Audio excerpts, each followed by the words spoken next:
ഓർമ്മയുണ്ടോ തനിക്കാ നാളുകൾ? എണ്ണം വെച്ച് അരിമണി വിറക്കി എന്ന് എന്നെ വിശപ്പടക്കാൻ നേരത്തെ നനഞ്ഞ ഓട്ടുപാത്രങ്ങൾക്കിടയിൽ ഒരുപാട് കണ്ണീരോടെ എൻ്റെ അമ്മ കരഞ്ഞു. ശൂന്യമായി കിടന്ന എൻ്റെ കീശയുമായി അന്ന് ഞാൻ നാട് വിട്ടിറങ്ങുമ്പോൾ താൻ ഒരിക്കലും കരുതിയിട്ടുണ്ടായിരുന്നില്ല ഞാനിങ്ങനെ തിരിച്ചു വരുമെന്ന്. തമ്മാടിത്തരങ്ങളുടെ യൂണിവേഴ്സിറ്റിയായ ബോംബെ എന്ന നഗരത്തിൽ ഞാൻ അറിയുമ്പോൾ അന്നും എനിക്കൊരു ലക്ഷ്യമുണ്ടായിരുന്നു.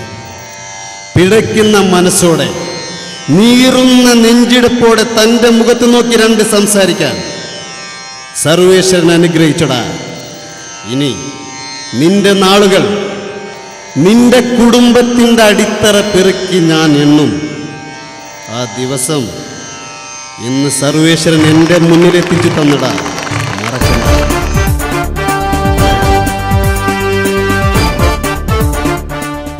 അച്യുതൻ നമ്പൂതിരി സ്റ്റേഷനിലോട്ട് ചെല്ല്, നമുക്ക് അവിടെ വെച്ച് പരിചയപ്പെടാം. എന്താടാ നിന്റെ പേര്? വട്ടപ്പേര് പറയടാ. മീശമാധവൻ. കാണാൻ നല്ല സ്റ്റൈലൊക്കെ ഉണ്ട്. നാളെ കാണുമ്പോഴേ മുഖത്ത് ഈ മീശ കാണരുത്, ക്ലീൻ ഷേവ് ആയിരിക്കണം കേട്ടോടാ. വടിച്ചേച്ചും വരണം.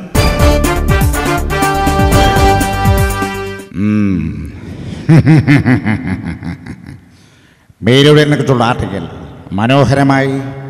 ആരഗൻ, ബ്രൂട്ടൽ, ബ്ലഡഡ്, അപ്കമിംഗ് ടൂൾ, ഇത് invisible for behind my political massacre, ധിക്കാരിയും രക്തദാഹിയുമായ പ്രമാണി, അനവധി രാഷ്ട്രീയ കൊലപാതകങ്ങൾക്ക് പിന്നിലെ അദൃശ്യ കണ്ണി.